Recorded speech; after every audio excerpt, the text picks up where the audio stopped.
다음 신살이 작용을 보겠습니다. 경호일주에게 을사년에는 사화역마살의 기운이 들어옵니다. 그리고 이 사화역마살은 십성론의 관점에서 일간 경금을 기준으로 편관이 되기에 경호일주는 을사년에 본인이 주도하기보다는 상황에 따른 변화와 이동이 생길 수 있습니다. 이는 부정적으로 작용하면 좌천이 되는데 긍정적으로 작용하면 승진의 기운에 해당이 됩니다. 그런데 경호일주는 을사년에 천간 을목 정제의 생을 받으면서 지지인 사화가 발현합니다. 이는 강하게 자신의 주관적 원칙을 고수하는 모양새로 나타나게 되고 그에 따른 변화와 변동이 생길 수 있습니다. 자신의 주관적 원칙이 보편적 원칙과 일치한다면 그에 맞는 긍정적 명분을 얻고 권위와 명예가 오르겠지만 자신의 주관적 원칙이 자신만의 원칙으로 끝난다면 주변과의 충돌로 이어지면서 힘으로 상황을 돌파할 가능성도 있지만 뒤끝을 남기게 될 것입니다. 따라서 경호일주는 을사년에 절대적으로 자신의 원칙을 지키고 밀고 가려고만 하기보다 주변과의 소통성을 늘리고 적당히 유연함과 포용의 마음을 견지하면 좋을 것입니다. 다음 경호일주 일지 오화는 도화살의 글자가 됩니다. 그리고 오화의 지장간 안에는 편관, 정관, 정인의 기운이 내재해 있습니다. 또한 오화는 도화살의 기운이지만 화기운의 역동성을 갖는 만큼 역마살의 특성도 일부 보이게 됩니다. 이를 종합해보면 경호일주는 해야 할 일이나 자신을 필요로 하는 곳을 찾아서 움직임이 생기게 됩니다. 그리고 그 과정에서 자신이 할 일을 하고 존재감과 능력을 인정받을 때 만족감을 갖게 됩니다. 더불어 경호일주는 꿋꿋하게 자신이 맡은 일을 하고 자신의 위치를 지키는 속에서 주변의 신뢰를 얻게 되고 그 부분에서 강점을 갖습니다. 그리고 경호일주의 오화 도화살의 기운이 을사년에 사화 역마살의 기운을 맞이하는 것은 자신의 잠재적 끼와 열정의 역동성을 커지게 하는 면이 있습니다. 그만큼 자신이 감당할 수준 이상이나 필요한 수준 이상으로 자신의 기운을 소진하고 헌신할 수 있고 돌발적 행동이나 결정을 할 수도 있습니다. 따라서 어떤 상황이 발생했을 때 제어하고 조절하려 하기보다 미리미리 그 기운을 다독이고 풀어줄 필요가 있습니다. 그렇게 하면 그 기운들이 생산적 아이디어를 키워주고 자신의 기반과 입지를 다져주면서 추후 흐름을 위한 에너지로 비축되게 될 것입니다. 다음 12신살의 관점에서 경호일주 일지호화를 기준으로 을사년의 지지인 사화는 망신살이 되고 오화는 장성살이 됩니다. 망신살은 그 어감에서 상당히 부정적 느낌이 강하기는 합니다. 하지만 사주의 모든 기운은 양면성이 있기에 그것에 대한 해석과 기운을 풀어나가는 과정 속에서 긍정과 부정이 교차하게 됩니다.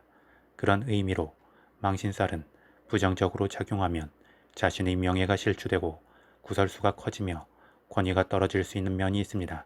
하지만 또 그러한 부정적 결과가 생길 수 있다는 것은 그만큼의 명예와 위치, 권위 등을 가질 수 있음을 의미하기도 합니다. 또한 망신의 기운은 한편에서 너무 강하게 형성된 기운을 견제하고 끌어내리기 위해 작용하는 면이 있기도 하기 때문에 망신 자체가 중요한 것이 아니라 그것을 대처하는 본인의 자세가 더 중요하다 할 수 있습니다. 그래서 경호일주는 자신을 견제하고 명예를 실추시키려는 외부의 기운들에 대해 본인이 당당하다면 의연하게 대처하면서 자신의 위치를 잘 지키는 것이 좋고 기회를 봐서 행동으로 자신의 정당성을 이해시키고 증명하면 됩니다. 마지막으로 12운성론의 관점에서 보겠습니다. 경호일주 일지오화는 12운성론의 관점에서 목욕의 흐름이 됩니다. 목욕은 어린아이와 성인의 중간에 해당하는 흐름이 됩니다. 그래서 의사소통은 다 되지만 아직 절대적 도덕률이 체화되지 않은 상태입니다. 이는 자신이 좋아하는 것에 푹 빠질 수도 있고 자유분방하게 기존의 틀을 깨면서 움직일 수도 있으며 어떤 실수에 대해서도 크게 연연하지 않고 무감각할 수도 있습니다. 따라서 목욕의 기운은 적당한 제어와 더불어 필요한 목표를 향해 일관적 흐름으로 나아가도록 하는 게 좋습니다.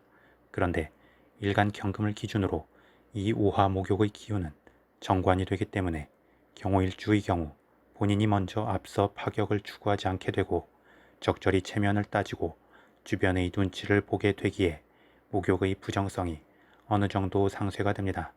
다만 경호일주는 어떤 책임의 압박이 있는 상황이나 절제심을 풀어놓을 수 있는 환경이 되면 기존의 틀을 깨고 과감하게 움직일 수 있는 잠재적 특성이 있기도 하고 그러한 부분이 부정적으로나 긍정적으로 작용할 수 있습니다. 이러한 경호일주의 목욕의 흐름에 대해 을사년에는 지지인 사화가 장생의 흐름이 됩니다. 장생은 엄마 뱃속에서 세상 밖으로 나온 아기의 기운이고 봄의 땅속의 씨앗이 발아하여 새싹을 틔운 기운이 됩니다. 그래서 에너지의 생동성이 크고 호기심이 많으며 주변 관계에서 기쁨을 줄 수 있는 특성이 있습니다. 또한 아기는 분주하게 에너지를 발산하기에 역마살의 특성을 나타내기도 합니다. 더불어 장생의 기운이 편관으로 작용한다는 것은 천진난만한 자기 주관이 커질 수 있음을 의미하는데 이는 때때로 객관적 관점에서 무모함이 될 수도 있습니다. 그리고 경호일주의 목욕의 기운이 을사년에 장생의 기운을 맞이하는 것은 긍정적으로 보면 순수한 즐거움이 늘어날 수 있지만 부정적으로 보면 대책 없는 변동성과 충동성이 커질 수 있기도 합니다. 특히 이 두 기운이 십성론의 관점에서 관성이 되기 때문에 마치 댐에 물이 한번 찼다가 갑자기 크게 넘치는 것처럼 진중한 느낌 중에 발생하게 되는 변동성이 되어 반전의 느낌이 클 수 있습니다.